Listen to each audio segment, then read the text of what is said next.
Chase,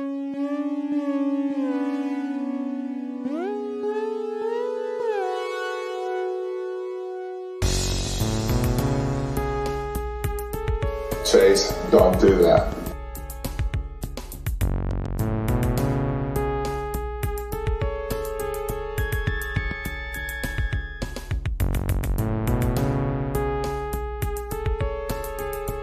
See, we working on his brow chakra. We just sent back to the crown chakra.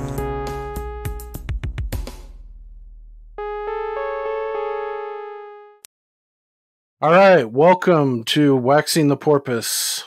We are here on episode 20 now. That's a mini milestone, I guess. Yeah. Feels like we haven't done 20 of these, but which I want to say is a good thing. Yeah. We're here just today to discuss another film, this time breaking formula a little bit. This is one both Steve and I have never seen before. Totally missed it. And this comes recommended from a listener, and I've known about this one for a while, that it's supposed to be a super good Western, and I just never got around to it. But 1976 is The Outlaw Josey Wales. Joined by myself, Jim G Baby. BG. That means a baby gangster. And of course, as always, the usual suspect, Steve. How are you, friend? Doing well, Jim. How are you? I'm doing good. He's supposed to be Turkish. Yeah. Some say his father was German. Nobody ever believed he was real. I was expecting another K-Pax clip. I got a couple that I sprinkled in here. I'm just not trying to blow my whole wad right out of the gate. So what's new with you? How's your week been? It's been good. We had an interesting night last night. I woke up in the middle of the night. It's like 3 a.m, and the missus is standing over the bed, and she's like, "Did you hear that?" I'm like, "Oh God, what?" And we have the window open and the fan on, so it's kind of loud. I'm like, what? And she's like, "I keep hearing this like banging sound." And our neighborhood's usually pretty quiet, so, like when I lived in College Town, you would hear all kinds of crazy shit all night, and it wasn't a big deal. So I was like, oh, that's kind of weird. So I turn the fan off, pull it out of the window, and I'm standing at the window, and it sounds like somebody's banging against either like a door or like a window or something, but pretty hard. And I'm looking around, and I don't see anybody with lights on or anybody standing out in their backyard or anything. And so just kind of waiting, it stops, lay back down. A few minutes goes by, it starts up again. I'm like, what the fuck is this? And then, because it sounds like it's coming from a house 2 or 3 down to our east, I guess. And our direct next door neighbor to the east is a young couple that's super cool. And so I was asking her, like, well, have you texted them? Because we'll text back and forth if neighborhood shit's going on. She's like, I don't want to wake them up in case they're not awake and blah, blah, blah. So I don't think anybody called the cops at any point, but I see a light come on here. I hear somebody out in their backyard at some point, and then it stops. So we go to bed, wake up in the morning. She texts the neighbors like, hey, did you guys hear anything that was going on last night? And the wife was like, yeah, that was me. I was out at a bachelorette party, and like, I guess she had left her keys at home, and the husband had fallen asleep, and so she was trying to like bang her way back into the house. And I can't really blame her because I've told the story on here about when I was sleepwalking and I tried to knock down our fucking front door, and I woke up half the neighborhood. So I've been there, but yeah, it was pretty. It was so strange though. But yeah, that was the big excitement around here. How about you guys? High strangeness in the burbs coming off your fucking diarrhea on the burbs, which we'll get to. That'll be fun. Yeah, that sucks. So the husband must just sleep like a fucking rock. I guess. Yeah. Right on. Well, I mean, I probably would have slept through it if the old lady hadn't woken me up, because I sleep pretty deep too. But yeah, me as well. I'm kind of ashamed of how deep I sleep, because if like something were to happen, like I'd probably sleep through it. Yeah, I go into like a fucking coma when I sleep. Yeah, this past week for us, nothing too crazy. I think I failed to mention to you at least that I got a dog. We got a new dog. I've seen pictures, and I've been meaning to ask you about it for the last like month. Yeah, I've been meaning to bring it up. So fucking cute. Looks like a little bear cub. Yeah, it's pretty rad. It looks like I think it's in the Spitz breed or like lineage of dog. What does that mean? I don't know. I thought you would know, and I'd be like, yeah, totally. Is that like a breed of dog? It's like a sub family, like a subgenre of dog. I think it's related to. It's like definitely European because these ones they're called Keeshonds. They're like native to the Netherlands. They're like a water dog. Like they got a good coat for it. They like being out and like they can chase shit and like they're real good at like an off-label use for like herding. You know, I want to say they're related to German Shepherds, but I don't think that's right. Some kind, you know, like how they have like a toy group, a working group. There's like other like sub classifications of dogs, and this one is Spitz. I guess this would be a good question for Dick if we ever get him on, because his mom was a... Yes, that's right. Dude, my mom used to raise and show dogs. Do you remember we were like, oh, you guys subscribe to Dog Fancy too? He's like, yeah. Just like, yeah, like face value. The only person I've ever met that watches the fucking Westminster Kennel Club dog finals.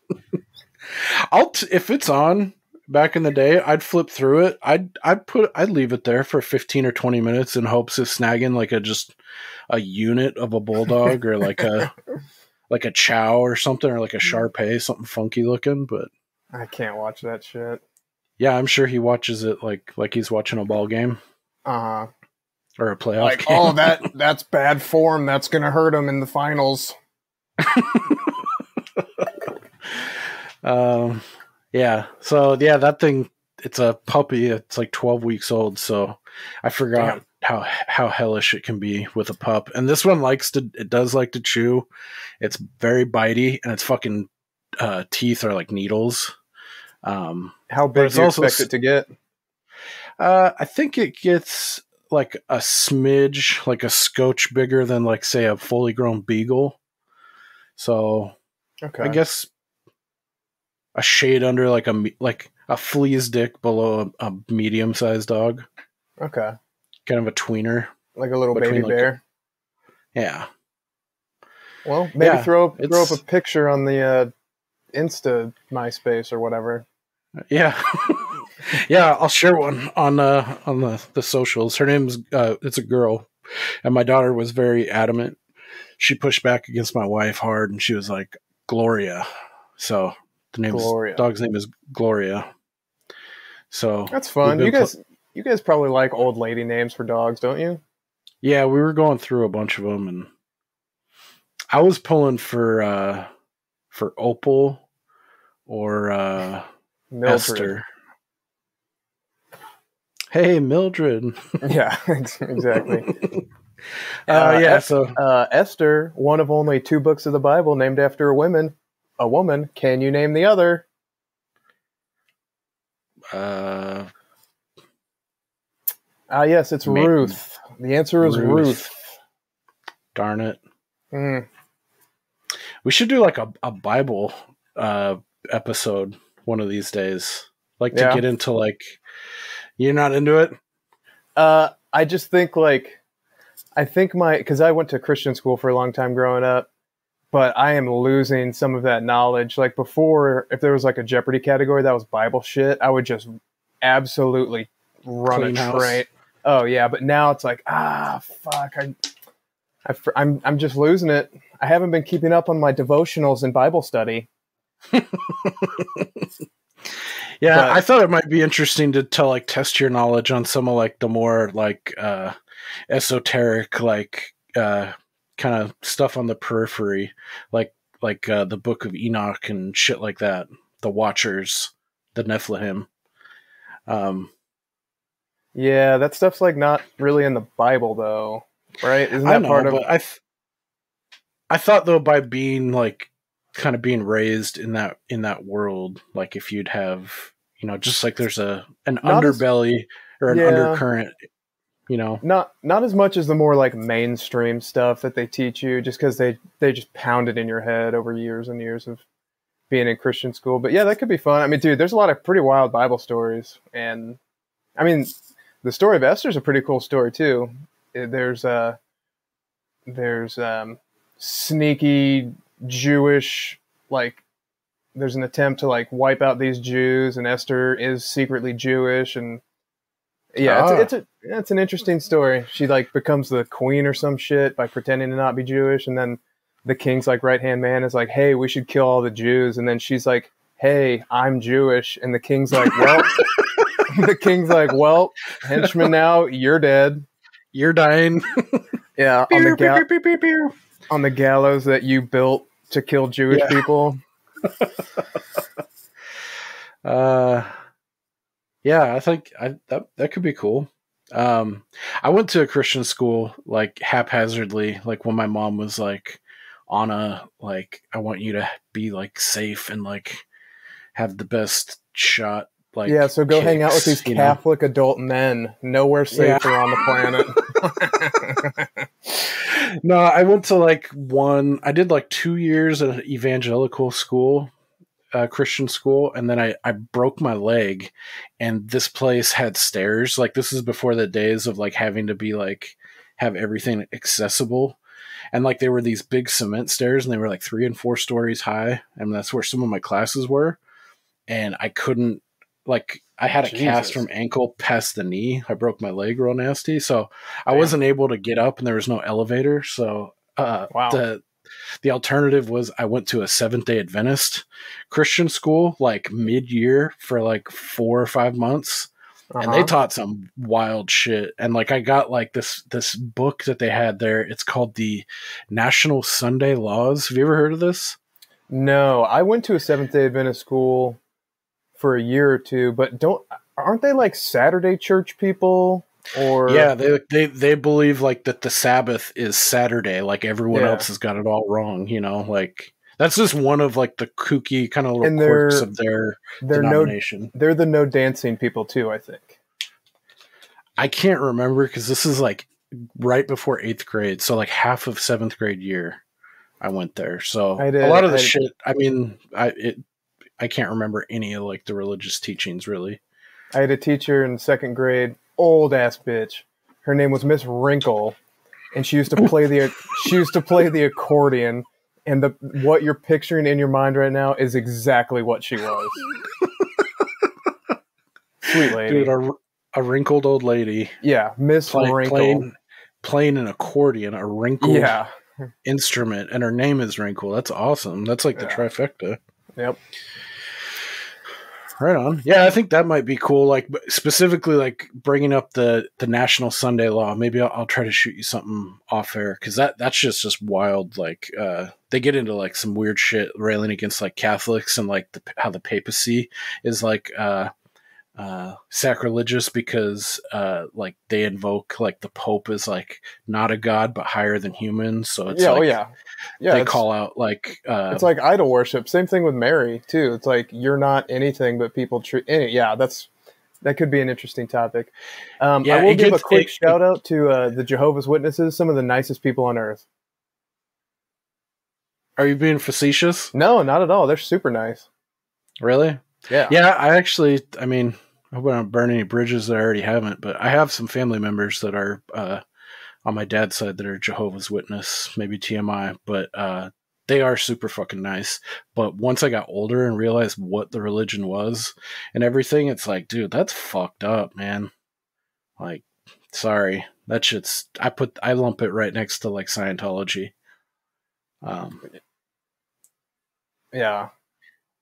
Yeah, I don't even really know too much about it. I've just talked to a bunch of those guys, and they've always been super cool and not really like judgmental or overly preachy. But yeah, once you get into the guts of it and like how it was like its inception and everything, it's very to me, in my opinion, it's very close to Scientology, which is like, it? I remember no. hearing a rumor that I couldn't substantiate that was like, oh, there was a guy who was on death row, but there was some carve out to where if you were like the founder of a religion, they couldn't execute you. So he's like, I'm just going to invent this Jehovah's Witness religion. And they're like, damn it, now we can't kill you. Have you heard of anything like that at all? Or am I mixing that up with something else? Yeah, that you're on the right track.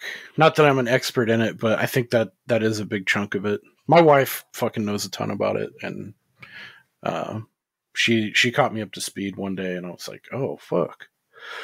I looked into it myself too a little bit after that to fact check, but yeah, it's like it's a super controlling. It's a cult.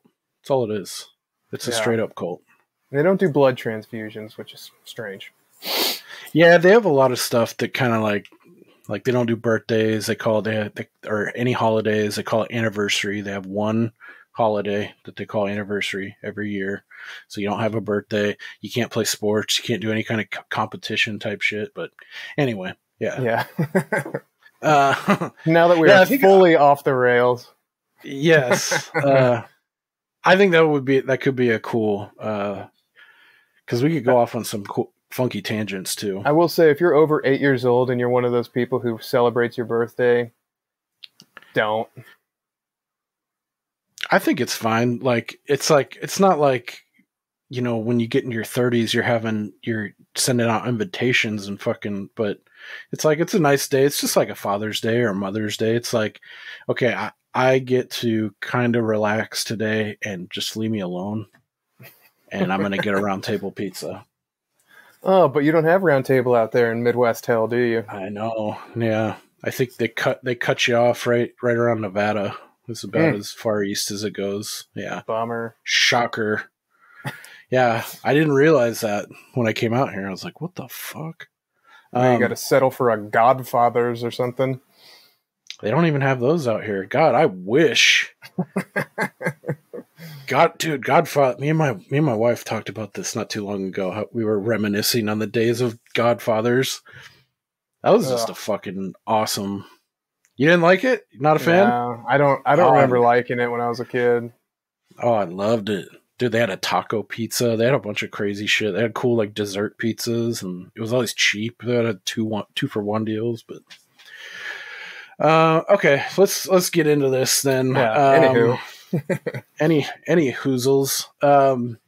So yeah, we're here to talk about the Outlaw Josey Wales. I had never heard about this, or I'd heard about the film, but I didn't know anything about it. I just a Western that I'd never seen. What about you? Yeah, pretty much the exact same. I definitely had heard of it, but in my mind, I just kind of put it in that same category of all those old Westerns that were kind of boring and slow moving that my grandpa would just like put in the chew and fall asleep watching on the couch. Yeah, I was actually pleasantly surprised. Dude, I fucking loved it. I thought it was great. Sweet. Yeah, I thought it was fucking rad. And we'll get into it more, but I think it definitely, I haven't seen a ton of Westerns, but I feel like I'm building my stable of shit that I have seen in the Western genre. And I feel like this one is like, it stands ahead of the pack because it's not straight ahead, like Western rustling, shooting. It's got more depth than that. Yeah, I agree 100% with everything you said. I haven't seen a ton of Westerns myself, but I feel like a lot of them are like really simple, like this person's going here to do this, and then they go back, and then they do that. Like kind of Fistful of Dollars, I liked a lot, but it was very simple, like linear, and it was neat, but like not super deep. This one definitely had more layers to it, and it's funny because going into it, I obviously knew nothing about it. I saw it was, 130 plus minutes. I'm like, okay, so this is probably going to be like a super slow burn, slow build up. And within like 9 seconds, they've like burned his whole shit down and killed his wife and kid. Like, wow, that was a quick start. That was very, very fast. I guess we're just going to get right to it. Yeah, that definitely struck me too, because like it begins very like somber and like he's plowing his fucking fields, and it's got like a pretty cheerful kind of soundtrack, and like intro credits going in, and it's like, okay, cool. And then it's just like, yeah, these like hard cuts to like this, like a house burning and like screaming, and this dude losing his entire family in a blink of an eye. Mm-hmm. Yeah, I like how it pulled, and throughout the film, there's a lot of like major points, like, and like little skirmish. There's not a lot of like dead action in between. Like there's not, I guess there's some, but I feel like it was paced pretty well. It didn't feel like a 2 hour and 15-minute movie to me. No, I felt like it moved. Yeah, well, and there was enough going on too. It wasn't just like a long slog. There were a lot of cool sort of checkpoints along the way where cool shit would happen, and then it would kind of go back to like a more meandering whatever, and then it would be punctuated with another something cool that happened. But I always find it funny when they try to do these montages, or not even a montage, but like a way to explain like the scene where he starts shooting the log and he's like all over the fucking place and just missing it. And then it's like 30 seconds of him shooting it, and then it's like, and now he's the most deadly gunslinger ever, after a 1 minute clip of him shooting into this 4x4. Yeah, I guess if I would have to knock it like at all, and I don't even know if it's a knock, but if like, it just kind of leave felt, that part out. yeah, it felt kind of shortchanged. Like I felt shortchanged. Like, yeah, going from that, and then all of a sudden, it's like he just has this built-in reputation as like one of the baddest motherfuckers around. And I was like, I didn't see that at all, but I guess you don't have to see it, right? Yeah. I mean, it didn't really take away too much, but it just kind of made me laugh. No. Like, yes, that establishes him as like the deadliest gunslinger since Ringo. Yeah. One thing that kind of, and you're right there, I like the different little checkpoints, and you get different cast of characters like every quarter of the quarter way through the film. I feel like there's another plot element or another, like someone tags along to their group. I kind of like that, how it moved that way. You weren't just stuck with like, it's like a buddy cop, just two dudes and all the way to the end and one of them dies, like, yeah. I liked how they introduced characters, and I feel like the plot was pretty, like, it had a lot going on in it. It wasn't just a straight up revenge tale. Mm-hmm.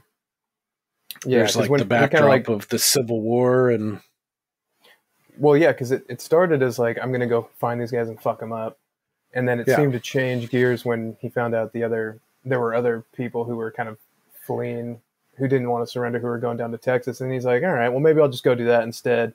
And then they brought it to him, and he's like, all right, well, I guess we're doing it. Yeah. I guess to preface, to get in this too, like, I don't want to do like try to synopsize like how we went down that road with the Burbs last week, but I guess just for like a basic setting and framework where we're at, and I had a question about this too that I was a little confused by, but so this is like immediately after the Civil War, and the Union has won, and we start in Missouri, which is where Clint Eastwood is. It's like a hard cut to his family gets murdered by this Union captain who seems to be like kind of operating on the periphery, like he's almost just like a militia dude, like he kind of is pillaging. I kind of got that vibe too, like it was a independent like detachment of like these guys are over the top nuts. Yeah. Which is not crazy to think about, because everyone thinks, like, growing up hearing about, like, in history in the Civil War, you think like, I feel like you're galvanized to believe that the Union forces were like, against slavery, and, they were just like true blue, like paragons of virtue. Right. Yeah. Totally. And in this, it kind of paints a different picture. And I mean, it makes sense. Like you think about all these, the victor, to the victor go the spoils, and they write history, so right. Every example of that has had, I'm sure, factions of people that are, at the end of a war are going to be raping and pillaging, either literally or figuratively. Yeah, and, and I think just that's enjoying kind of like, those spoils. yeah, well, and I think that's one of the, if not the main like theme of the movie is like, goddamn, war is fucked up. Mm-hmm. Yep. But it's funny. I was looking up, because I didn't do a ton of research after I watched it, but I did notice that two of the people in the movie, the grandma, whatever her name is that they find later, Yeah. and Lone Wati, both of them were born in the 1800s. Yeah, that's fucking nuts. One was 1899 and 1897. So imagine like their parents could have easily been alive during the Civil War, and that's one person separation between us and their parent. Like, and you're already back to the Civil War, which seems like so long ago, but it's like it's one person. It's like one. Yeah. Not one generation, but you know what I mean? It's like one old person and one other really old person away.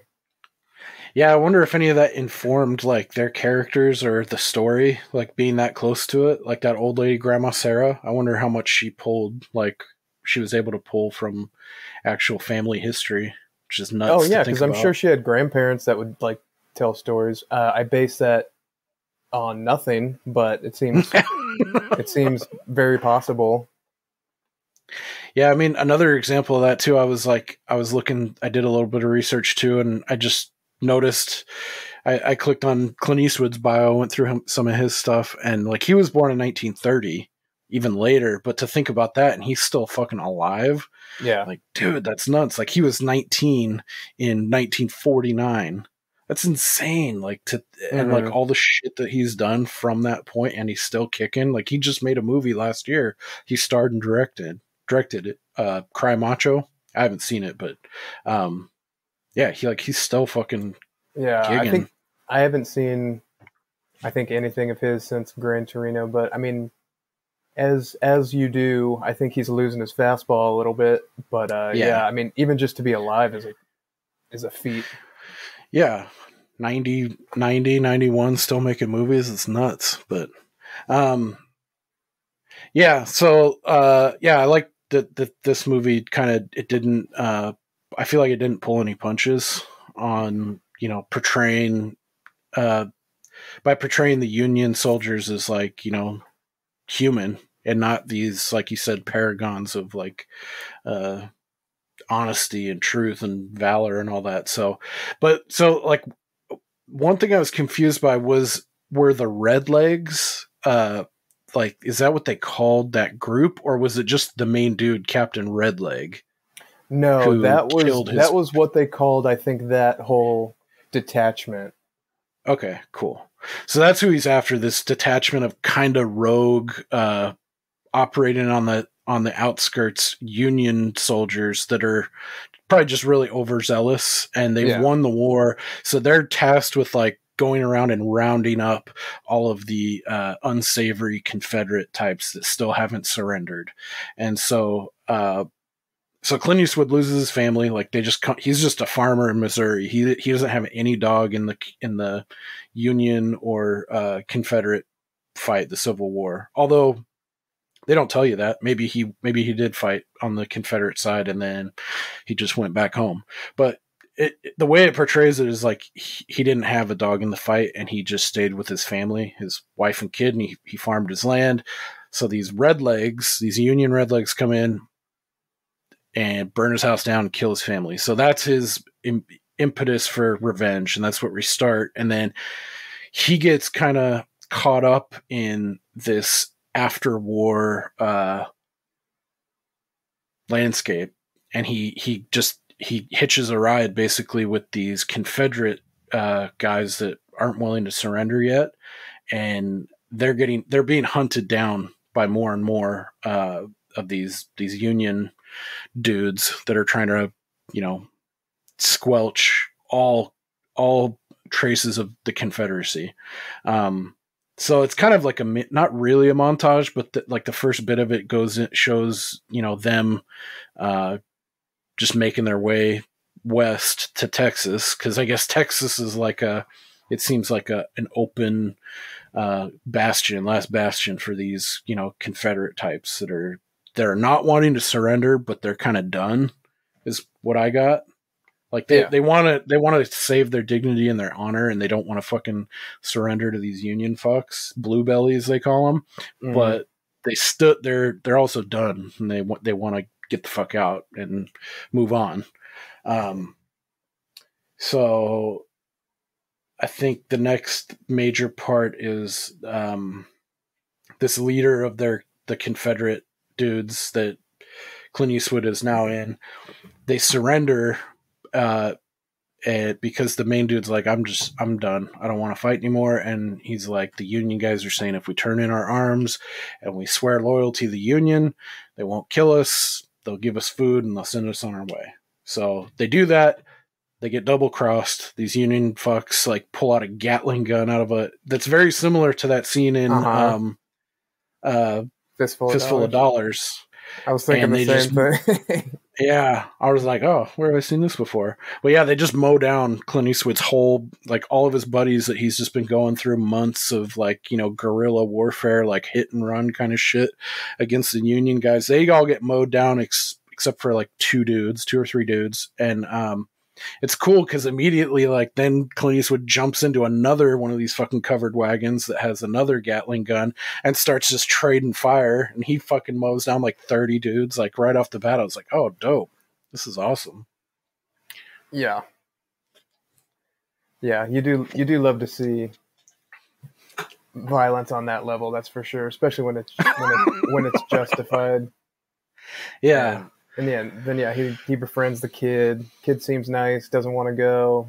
He convinces him to go. And then he kind of saves the kid, and then that's his first little hanger-oner. Mm-hmm. Yeah, that's his first partner in crime. And I think that's where it really starts. It's like, now the rest of the movie, Clint Eastwood's basically on the lam, trying to evade these Union forces that are trying to stamp out the last of the Confederacy. And he's like, he's got the younger dude that was in his guerrilla group of Confederates, and he's super young, just innocent. And so he kind of takes a liking to him and wants him to stick around. Cause at first he's like, get the fuck out of here. I'm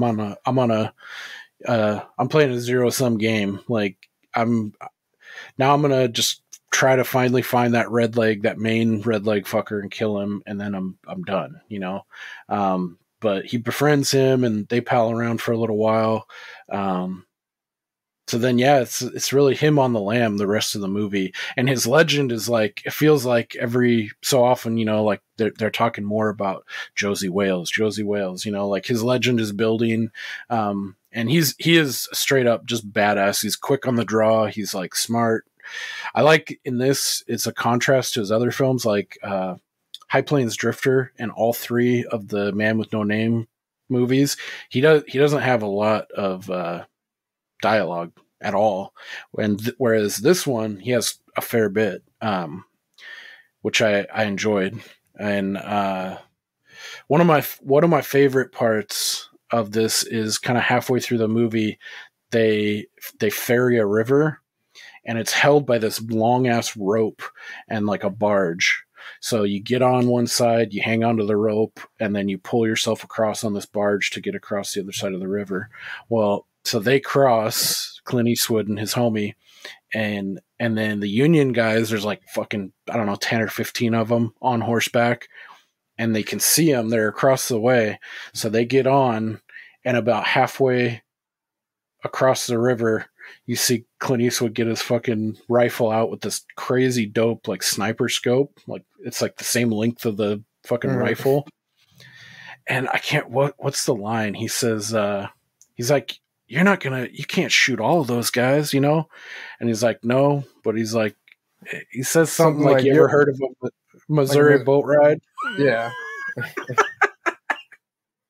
And he fucking just shoots the rope, and then the barge is just off. So that probably, I don't know, fuck, that had to have bought him like 3 or 4 days by doing that. So they get a little bit of space between them from that point, but yeah. And then shortly after that is when those two, I guess, like independent bounty hunters catch up to him, and the young kid starts pretending like he's having a fever dream, talking nonsense, and they go to like pull the blanket up, and he just shoots him in the fucking face. That was dope. I liked that. Pa? Yeah. He's all, Pa, the gold's, it's right here. Yeah, that was a cool. Fucking spits chaw on like everyone he kills and the dog for no reason. Yes. Dude, he's got a couple really good lines too. I can't remember. I meant to write it down. I think maybe I did. But yeah, that's his hallmark. It's like it's right before like he's about to draw. He'll do a fat spit of chaw, or after he's killed someone, he like fucking marks them and he hits them in their forehead with his dip spit. Yeah, so right after that, so then little homie dies of consumption or some shit. I don't know. He got his bullet shot. I think he died of being shot. Oh yeah, this is the part. After they kill those two dudes, after they cross the river, the little homie says something to him. Oh yeah, he's like, "Hey, shouldn't we bury them, fellas? They're gonna know." And then Eastwood cuts him off, and he's all, "Hell with them, fellas. Buzzards got to eat, same as worms." And that's when he hawks the chaw right on his forehead, and they just take off. I love that part. Yeah, there was some good dialogue in this for sure. So after that, then you come with like his next companion, which is Lone White. So he's got to make it to the native land, but he's got to get past one more like Union camp. So he sends Dead Kid in on a horse as like a distraction, and all the dipshits like run and chase after them, and then he just kind of passes through and makes his way onto Indian land. Yeah, that's where this kind of it shifts gears in like the storyline, because you have the afterwar Union Confederate, then he's like on his own journey, he's trying to like escape and not be taken, and then also still fulfill his fucking revenge for his wife and kid. And then you got like the native equation, the Native American equation, as he's trying to go west. He's got that complicating things too, but he befriends this dude who's played by Chief Dan George, who I liked a lot. I really liked his character. Great. So he befriends him, kind of like, and like some of the stuff he goes into and talks about like the history of like the natives, how he's considered like a civilized native. All that stuff was super intriguing too. But yeah, so he befriends him, and then they continue on, and then they end up actually befriending another. So I can't remember what tribe he was. Do you remember? No, because she was Navajo. Yeah, and then I want to say no, he was Cherokee. That's right. Okay, yeah, because he says he talks a little bit, and then like Clint Eastwood like recognizes, he's like, "So you're Cherokee then, huh?" And he's like, "Yeah." And then so he's Cherokee, and then they befriend this other gal who's younger. She looks to be like, I don't know, anywhere between 18 and 25. Little Moonlight. She's Navajo, and she only speaks Navajo, and there's no subtitles or dubbing for her, but so she's just kind of like a badass in her own right, and she befriends them. And then there's a scene later when Lone White, he's like 97,000 years old. And they're bedding down for camp, and it's like middle of the night, and Clint Eastwood stirs up, and he's got his guns and stuff, like he's waiting for like the drop, and he like looks over, and this dude Lone White's just getting rode by this like 19-year-old Navajo gal. So gross. Yeah, I was like, fuck. And he says something too. What does he say?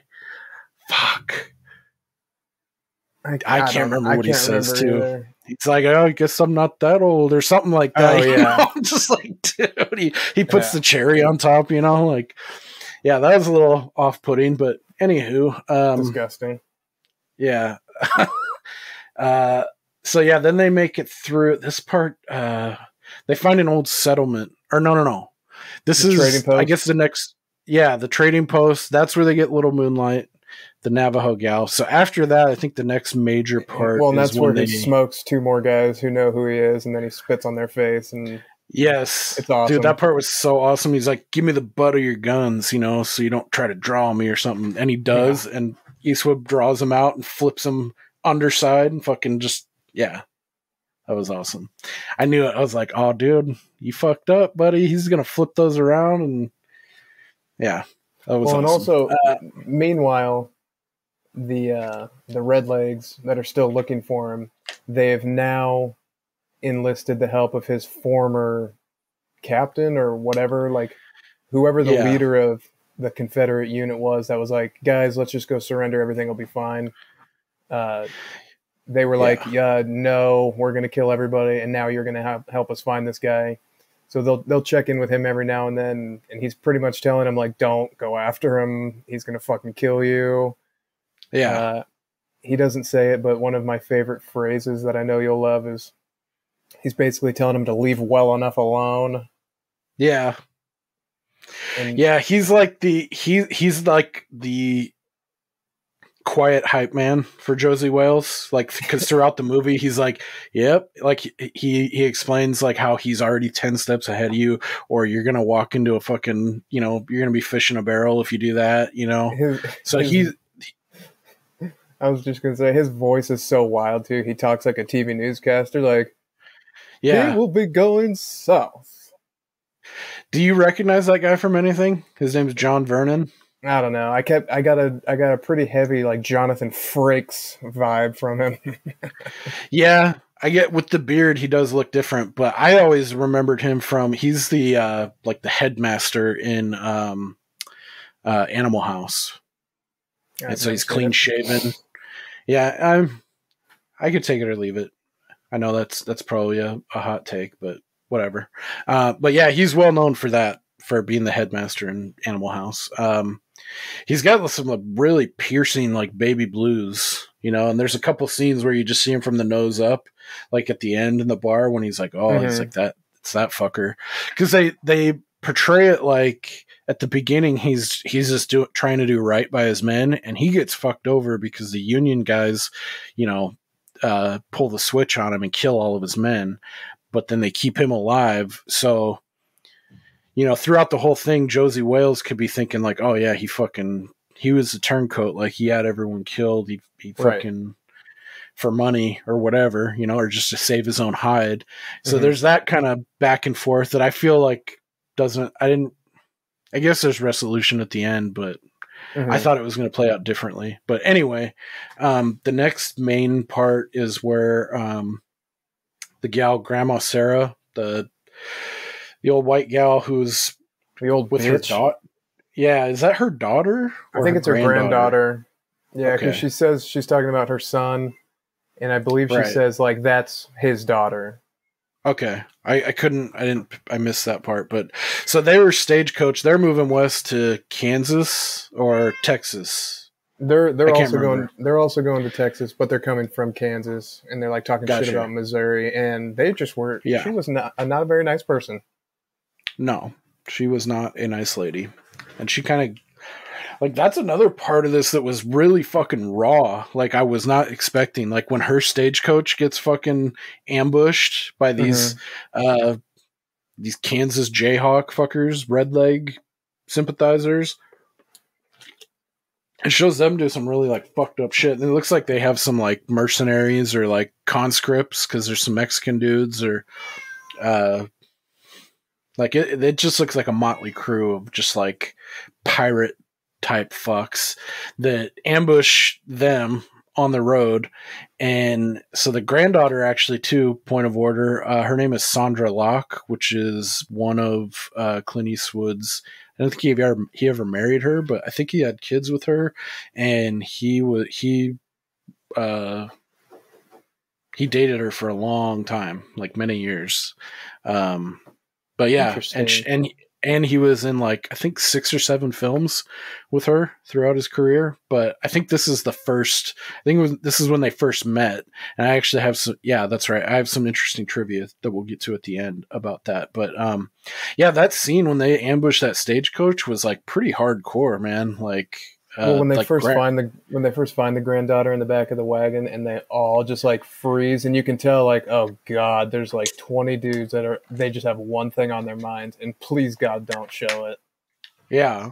And I thought it was that's what was gonna happen. I was like, dude, this is insane for a P. I know they didn't have PG-13 back in these days, but so it's like PG and then R. What do you do? You know, there's That's tits funny. in this movie. There's tits and almost full ass because they rip off her dress. Like you think they're gonna like rape her on screen, and she gets saved at the last minute.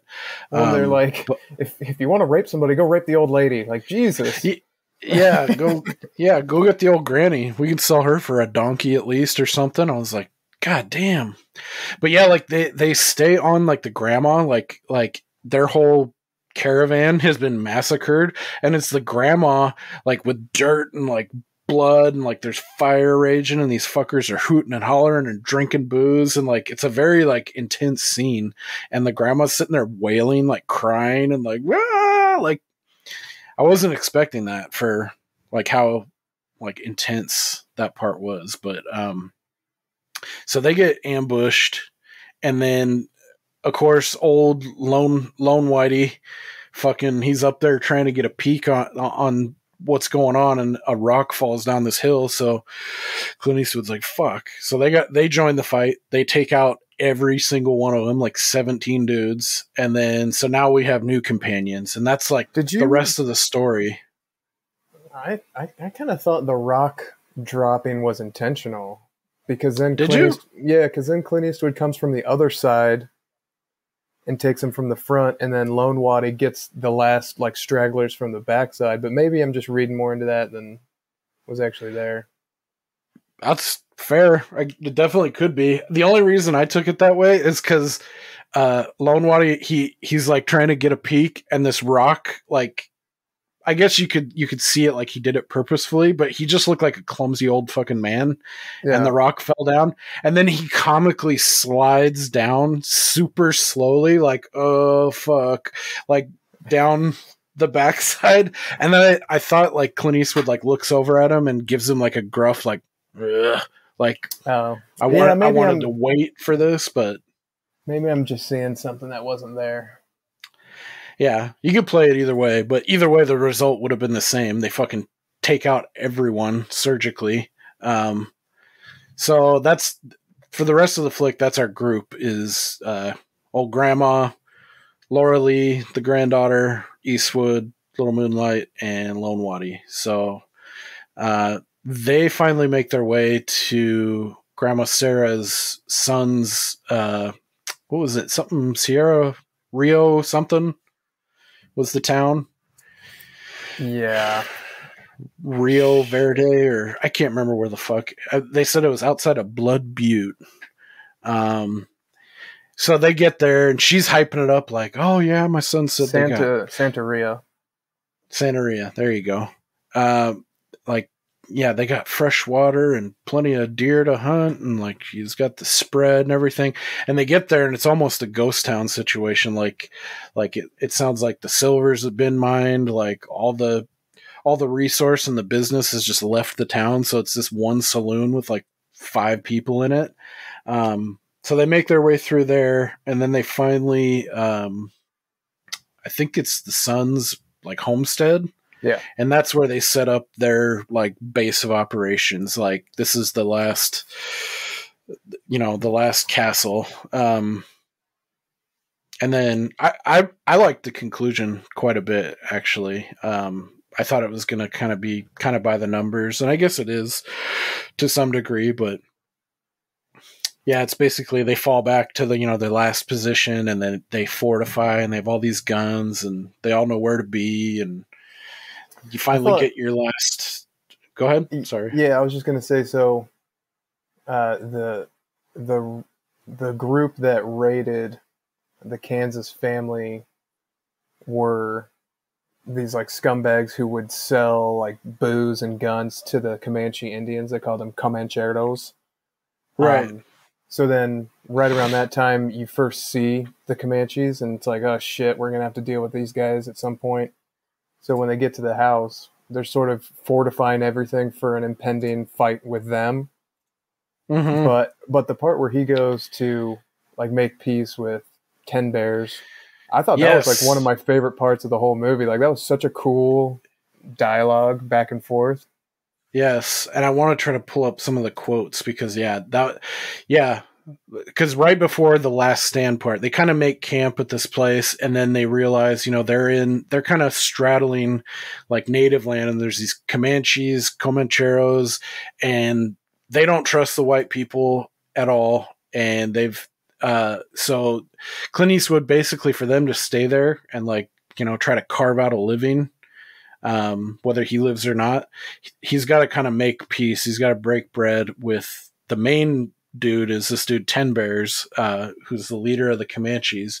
He kind of needs to either we're going to throw down and we're going to fight to the death, or we're going to live and let live. We're going to be peaceful. He's like, I got no dog in this, Union Confederate. He's like, we're just trying to come out to this free state of Texas and just live, But I liked that a lot too. Their back and forth, very honorable, and it kind of cuts away all the bullshit, Yeah, he's like, you hate the government? So do I. We're cool. Yeah. I kind of thought for a second when the eventual showdown with the Redlegs was going to happen, that maybe the Comanches would come in and just fuck them up from the other side unexpectedly. I thought that would have been cool. Yeah. Yeah. I thought it was going to go differently, but I liked the end result. I liked the way they went with it. What was the part about the iron? What did he say? If you get shot, put iron to it. Yeah. No. When Josey Wales is talking with 10 Bears, yeah, he says, when they're talking, he's like, I'll let you guys in peace. You leave us in peace. We won't fuck with you. He's like, and then 10 Bears is like, these things that you're talking about, he's like, we already have that. And then Josey Wales says, that's true. I ain't promising nothing extra. I'm just giving you life and you're giving me life. And I'm saying that men can live together without butchering one another. And then 10 Bears, this is my favorite part. He says, it's sad that governments are chiefed by the double tongues. There's iron in your words of death for all Comanche to see. And so there's iron in your words of life. No signed paper can hold the iron. It must come from men. The words of 10 Bears carries the same iron of life and death. It is good that warriors such as we meet in the struggle of life or death. And then he's like, it shall be life. And I wasn't expecting that. I thought it was going to be like, oh yeah, okay, they're going to throw down here and this is going to be it. But yeah, so they make peace and then they go back, and then that's where we catch up. This comes full circle with that red leg group of Union fuckos that come and get cut up by Clint Eastwood and his rabble. Yeah, big shootout. Good guys come out on top. I love that he chases the last guy down, the main guy, and he's completely out of ammo. And he's got 4 different guns that he just dry fires every single chamber at him, grabs the next gun, every single round is gone, and it zooms in on the dude and it shows him flinching every time, is this gonna be the bullet? Yeah, that was dope. Then he finally runs him through with his own Union saber. Yeah, that was cool. Very satisfying. Oh, point of order too. The guy we were just talking about, 10 Bears, who plays the chief of the Comanches. He, for the discerning eye, he plays the main dude in. Have you ever seen Poltergeist? No. Oh, dude, you never seen Poltergeist? Fuck. Halloween's coming up. I know it, dude. That would be a really good one. You'd probably like it too because it's Spielberg. It's very well done, and it's not gore for the sake of gore. But he's in Poltergeist 2, The Other Side, and he plays this dude named Taylor. That's probably one of his most well-known roles, and I didn't realize that he was in this. So I was like, oh shit. I was like, that's the dude from Poltergeist 2. But yeah, he plays a dope, a sage, like he knows all the spiritual shit. He helps drive out like evil, like a shaman or spirits. Yeah, he's super dope, and he's in Poltergeist too. So fun fact, I was like, oh shit. So I didn't look up a lot of trivia about this, but one of the things I did find, which I found very interesting, because I thought, so when the movie started, I was like, oh wow, I guess I wasn't, so like the Western genre doesn't come too far after the Civil War, right? Like people moving west and Texas and Arizona and all that shit. Mm-hmm. But when the setting was during the Civil War, I was like, wow, I guess I never really bridged the gap between those two periods. And I was like, wow, that's kind of a strange choice creatively to sort of have a Confederate be like the hero of this Western-ish movie. So I just thought that was kind of a strange choice. But then I was reading that this movie was inspired by a novel that was written by a supposedly Cherokee writer named Forrest Carter. But that's actually the alias of a former KKK leader and segregationist speechwriter of George Wallace. Ew. And I guess his real name is Asa Earl Carter.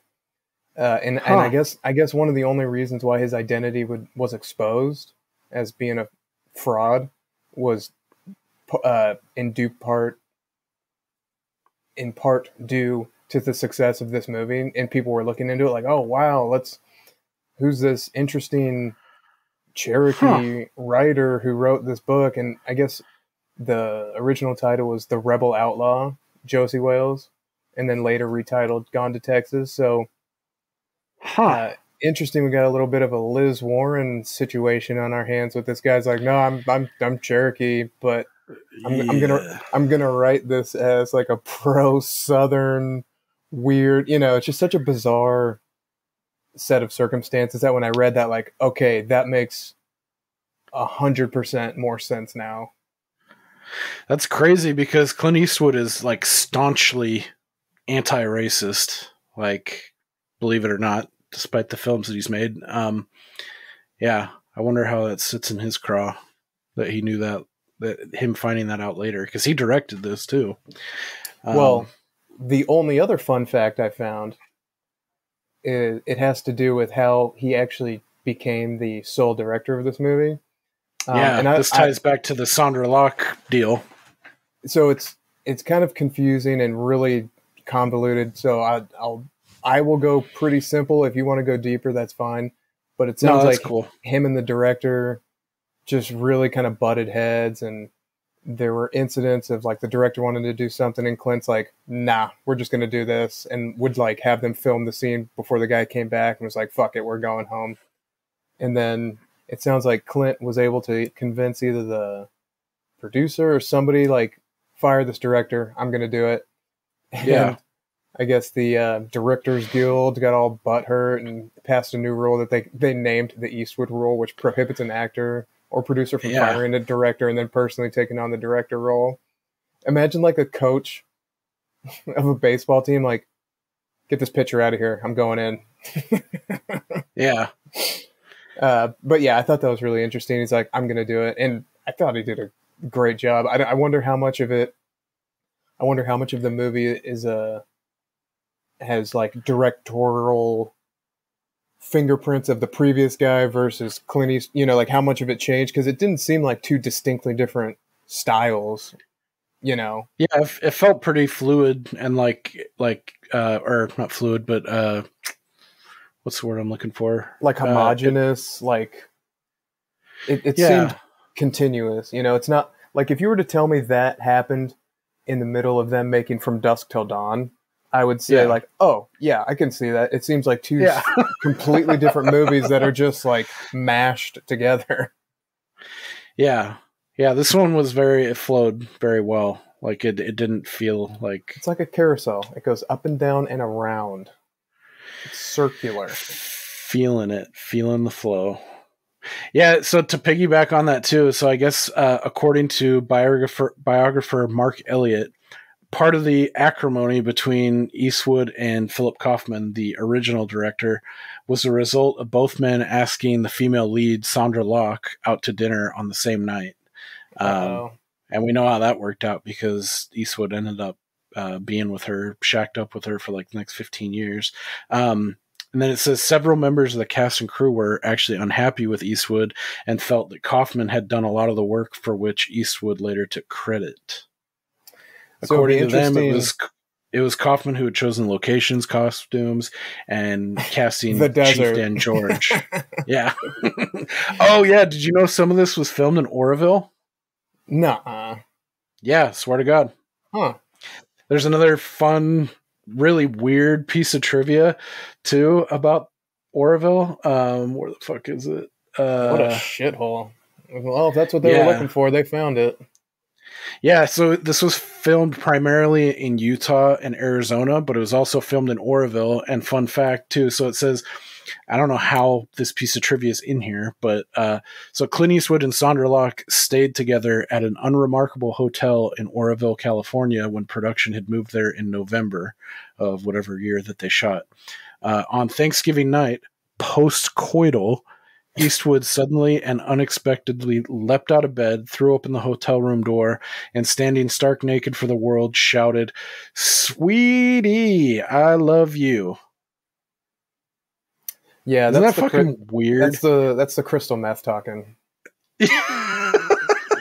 When in Rome, as they say. Yeah, yeah, totally. Yeah, that was a weird piece of trivia, and I was like, "Oh fuck!" And then I looked it up outside of that, like filming locations, and sure shit. I wish it was more specific. It says Oroville, so It was probably the shitty part. So imagine going back to them both asking her out on the same night. Imagine how different it would be if Clint asks her first, and she's like, "Sure, yeah, let's go get dinner." And then the other guy, what's the other guy's name? Philip Kaufman. Yeah, Philip Seymour Kaufman. Let's say he asks her out, and she's like, "Oh, sorry, I've got plans," and then he just becomes jealous. But what if he had asked her first, and she's like, "No, sorry, I'm busy, or I'm not interested, I can't do it," and then Clint asked her, and she's like, "Sure, I'd love to." Or she said yes to the dude, and then Eastwood asked her, and then she had to go back to the first dude and was like, "Yeah, I'm sick," or "Yeah, I got other shit going on." I'm just gonna go with Clint. She's dead now, so I guess we'll never know. Yeah, looks she passed away in 2018. It looks like, and I don't know if Kaufman is still alive. Who cares? Yep. All right. So yeah, that's pretty much it. That's any other fun facts you got? No. It's highly regarded. I did love that part that we kind of skipped over when they get to Santeria and they're hanging out in the bar. Those two bounty hunters that we saw earlier recognize him, and the one comes in and is like super sheepish, like, "I'm looking for Josey Wales," and he's like, "That's me. What?" Yeah, and he's like, "You don't have to do this. You can just leave." And the guy's like, "All right," and he leaves, and then he comes back like, "Fuck, I don't really have a choice." And he's like, doesn't he say something stupid when he comes back into? He's like, "I didn't feel like leaving," or something like that. So, yeah, something like that. But then it's like one of the best lines of the movie, I thought, where he's like, "You don't have to do this," or whatever. And he's like, it's how I make a living, and he's like, "Dying ain't much of a living, boy." Yeah. It's so sick. Yeah, that is a good line. Yeah. I probably butchered it, but hey. Oh well. I liked earlier in the film too when like Can I guess what you're about to say? Yeah. The part where he's like, "I'm going to kick you so hard you're going to be wearing your ass for a hat." No. I did like that, but no, that's not the scene I'm about to explain. But no, it's when Eastwood is like going out and he's gonna fucking throw down with some dude, and Lone White's in the background giving like commentary, like play by play to it, and he's like, "Yep, go up to him." And then it cuts to Eastwood talking, then it cuts back, and he's like, "All right, now spit." and then it shows Eastwood, and he's all, and then it's on. You know, I love that just little part. I like that. Dude, there were so many little good parts, like the snake oil salesman. He's like, "Oh, it's good for everything." He's like, "How about stains?" Just spits out of his shirt. All right, I love the quick little when the white late grandma says something about like redskin something or other. No offense, and the guy's like, "Yeah, none taken." And then later he's like something about pale faces, and then he's like, "No offense." yeah, their little moments were good too. I like that how she kind of redeemed herself, because when they introduce her, you're just like, oh fuck this bitch, you know, like, and then later on she's like, you're not so bad, you know. And she's like, dude, her and Sandra Locke take out like fucking like 9 people on horseback, like through these little slits in that little cabin. Yeah, they fucking wreck shop in that last like that main throwdown scene. But all right, yeah, that was I'm glad. I can't remember who recommended that last time, but I'm glad we shout out whoever did it. That was an awesome movie.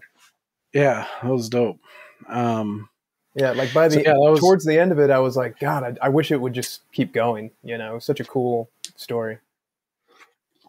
Yeah, I liked it a lot, and it was more. It had more substance than I thought it was going to have. So yeah, I sounds agree. like a strong recommend from the Porpoise crew. So yeah, let us know what you guys thought. You can reach out to us on email wax@waxingtheporpoise.com or one of our socials. Instagram is. Sorry. Do you know what a group of dolphins is called? A pod. A pod. How fun. Yes. Full circle. Oh, like podcast. I was about to be like, oh, that was your whole story. So it's a short story. Yeah. His dad boned my mom. Yeah. Instagram Waxing the Porpoise, or at Twitter at Waxing the Porp. You can reach out to us. Give us some Halloween suggestions, some movies for a first timer. I almost got it rounded out for Steve here, but I think Poltergeist 1. You haven't seen that. That'd be a fun one to do. I think that'll be a crowd pleaser. Please don't make me watch Hocus Pocus. No, we're not going to do that. We're going hard Halloween for this year. They're all going to be dope. I stake my reputation on it that they're all going to be bangers. Okay. Which is not much, but so let's get in a little bit of housekeeping stuff. So we got a new review. So shout out to Hey, it's me on Apple Podcasts. They give us a 5-star, and it's short and sweet. It says, good show. These guys do a great job breaking down the films. Very enjoyable. Recommend. Oh. Thank you very much. Hey, it's me. We appreciate it. Very nice of you. Much appreciated. And other side of the coin, we got a little hate mail here on your dog shit Burbs takes. So without further ado, let's hear it. Dude, this is pretty fucking extra. So, all right. So it starts out. So like instead of Dear Steve or Dear, it says fucking Steve, comma. Nice. What is wrong with you? Listening to you shit on the Burbs felt like someone spraying jalapeno-fueled diarrhea on my 8-year-old face. You might want to take a break.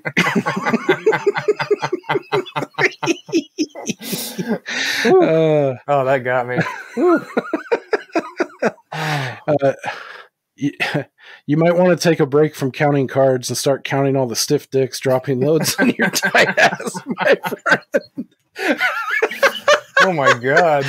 Oh yeah, they're going in. Let's wallow that brown eye out a little, so maybe you can enjoy the next cinematic masterpiece G Baby serves your ungrateful ass. Corey Feldman is a goddamn gift to us all. Oh Steve. My god! Is it possible to listen? Who wrote this? You? No, I swear. Is it possible to listen to Corey Feldman and the Angels hit single go for it and not have every drop of blood in your body rush to the tip of your dick? The answer is no, Steve. Oh my god. Oh my god. It's the first song on my Ass Blast playlist for a reason. In closing, I hope Joe Dante kicks your ass. G Baby for life. Sincerely, Hydraberg, friend of the show. Oh my god. Check out A Cut Above Horror Review. Yeah, that was good. That was really well crafted. I really have no retort. I thought I would just like insult your family or call you adopted, but that was just too good. God, that made me tear up a little bit. Yeah, me too. I was due for a good laugh, so thank you much. What was the guy's name again? Hydraberg. Oh man, that was funny, man. Thanks for the laugh. Yeah, friend of the show. Check out A Cut Above Horror Review. I've been on there. Check out the It Follows episode number 37, I think, in the archives. Speaking of dog shit movies. Shit. No, we're not even gonna do it with you. All right. One last thing too. We have. I actually have an entry for the colloquial corner.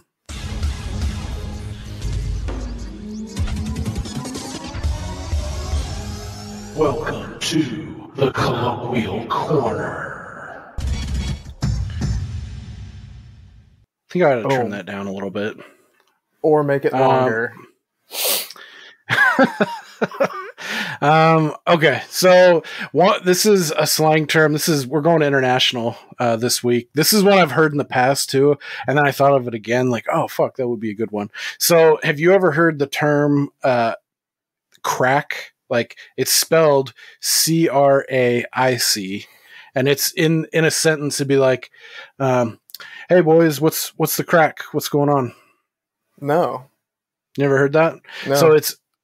Can you guess what region or country this is from?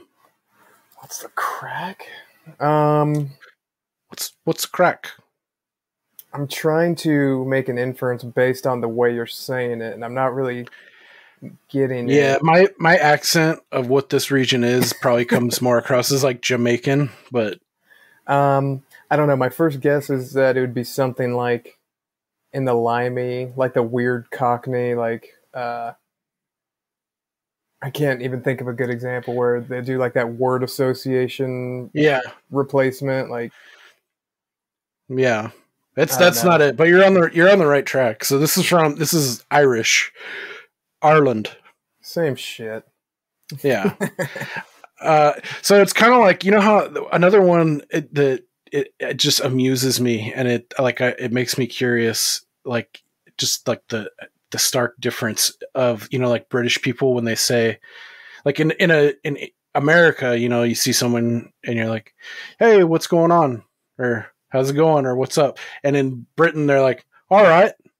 Yeah. We used to have a boss that was fucking like full British and would do that sometime. Every time it always caught me off guard, because it's like, that's a response, not an opener, you know, like, "Hey, how you doing?" "Oh, I'm all right." Or "All right." And it's like, when you start with that, it feels very herky jerky. Like when I would say, "Hey, how's it going? How's your weekend?" Or "How's it going?" He'd be like, "All right." But that's not, he didn't mean like, "Oh, it was all right." Or when he would come up to you and be like, "All right." Like, it's just weird. And you just short circuit and blood comes out of your ear. Yeah. I just stroked out for a second, but no. I'm neurodivergent. I'm not understanding what you're saying.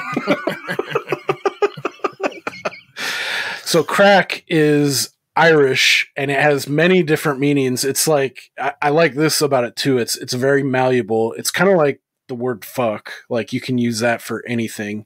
But it's a little bit of a different animal. So I have a YouTube clip cooked up here from Irish people, and they all have different descriptions of what it means. So this is what This is straight from the horse's mouth what crack means in Irish. What is the crack? What is it? Is this going to be on the telly? What the crack is? Yeah, I know what the crack is. A good moment with your friends. Sitting down with some friends, having a good meal. It means having fun. Being out with the family. Having a ball. Having a laugh. It means being in Dublin. And going on the tear. Just playing a bit of music with friends and like going out. Pints on a Saturday night. Not drinking anyway. A few cans and a few rollies. You could have a drink and you could have the crack. Doing mad things. Just when you're on a buzz, when you're high on life. Like Meeting up with girls and all that. Where the fun is that in Ireland? Having fun with Irish people. And that. And a cup of tea. There's your answer. Having the crack. Interesting. There's definitely a visual component to those people on the street. But is it like what is the crack? We're having a crack up, we're having a gas, like that type of thing. See, before this clip I had heard it, and the way I heard it talked about, it sounded like, like what's the scuttlebutt? Like what's the good word? What's the word around the campfire? What's what's the gossip? And then in this, it's like, I guess you could infer some of that, but in this one, it's more like, describing like an atmosphere of like, good vibes, like hanging with your buddies, bullshitting, having drinks, it can mean many different things or one thing, I just thought it was interesting. Stuff like that is pretty funny. I went to England like 10, 11 years ago, and it was with my old lady's family, and they have a family friend that lives over there, and who was nice enough to kind of show us around and fed us, and was super, super nice guy, and had tons of funny stories and crazy turns of phrase. And at one point he was talking about him and his buddies, like how they used to get all fucked up or whatever, and it took me a second to realize what he was saying, but he was like, yeah, me and the boys would go out and just get completely rip-assed and just like, I'm like, did you just say rip-assed?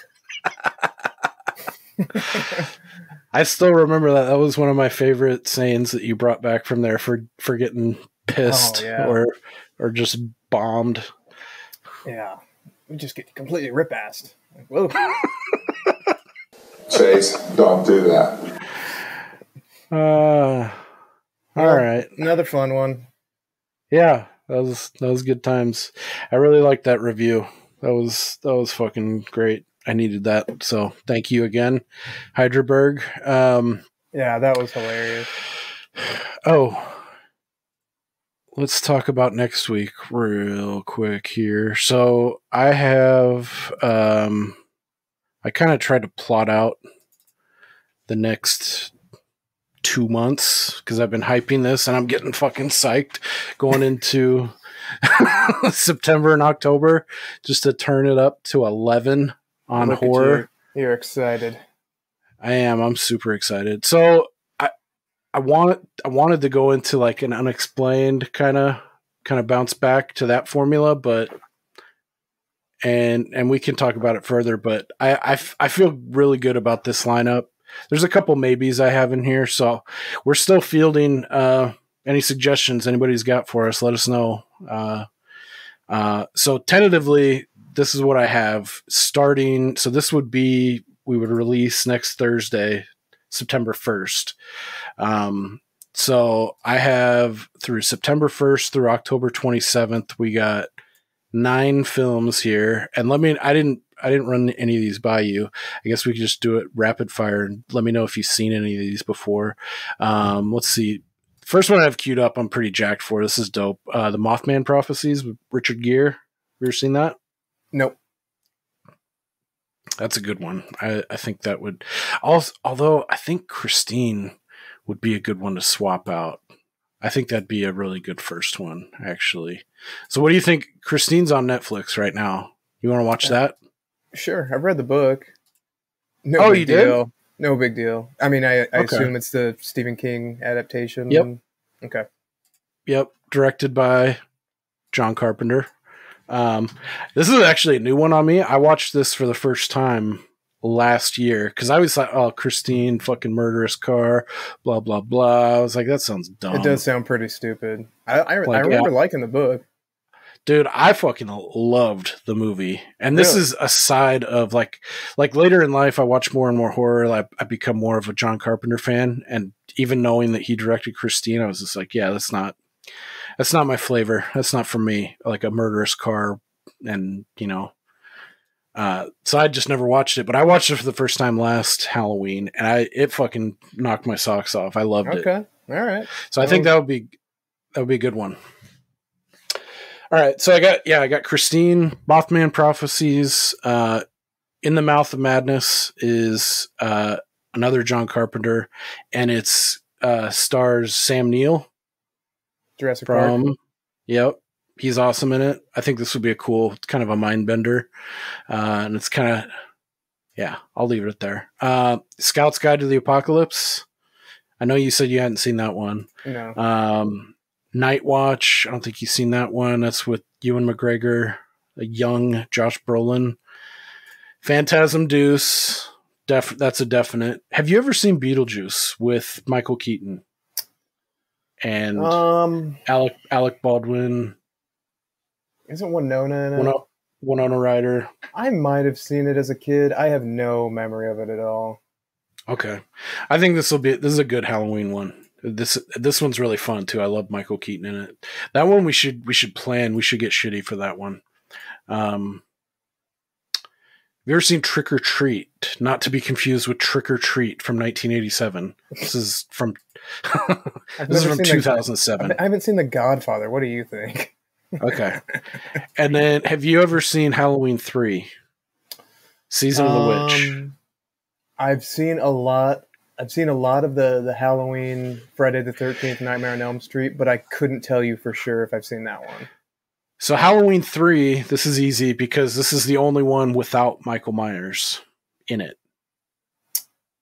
I don't remember. It would have been a long, long time ago, though. Okay. Well, maybe watch the trailer for that and see if that rings any bells, because I think that would be a fun one to watch with a first-time watcher. So how do they make a full movie? I think that would be good to discuss on the cast because it's definitely an anomaly because hearing Halloween 3 and you're like, wait, there's no Michael Myers in it. That's part of the intrigue. About it. It got like a Friday the 13th. Is it his mom? No. So it's totally separate from Michael Myers' storyline. Because, so, real quick trivia, like to everyone that knows about horror films and Halloween, this is super remedial, but so the original intent with Halloween was to make them one-off, like they were going to do Halloween, and it actually wasn't even intended, I think, to go beyond the first movie, but then it got hyped up, and then John Carpenter wanted to be like, okay, yeah, I'll come back. I want to do like kind of like an anthology, but not. So like the whole franchise would be an anthology, but they'd be standalone movies. So the first one, Michael Myers, Halloween 2 would be something completely fucking different, and then just go on from there.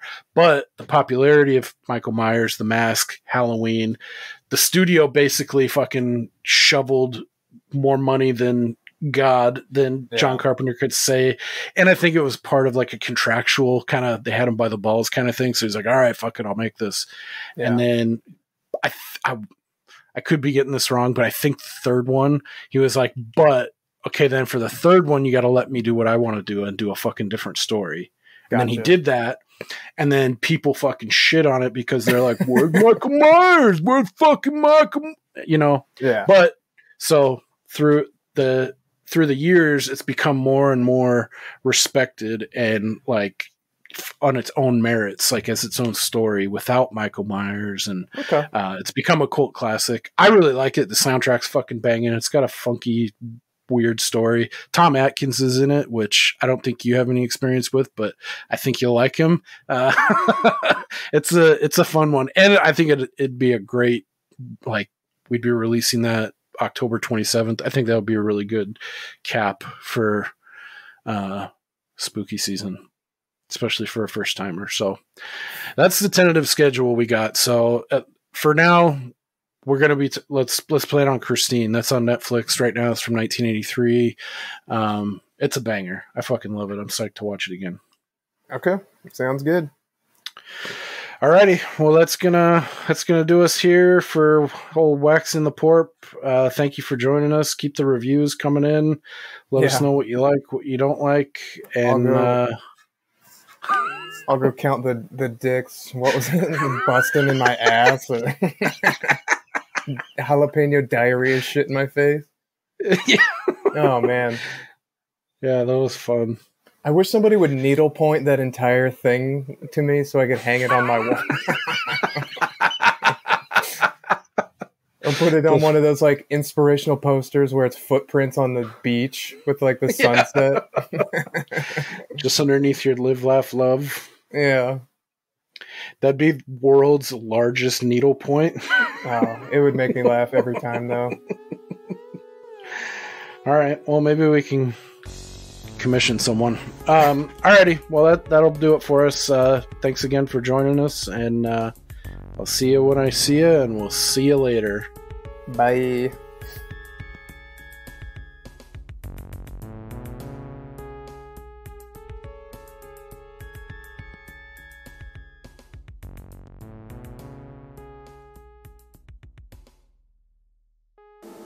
Chase, what the fuck were you thinking about here?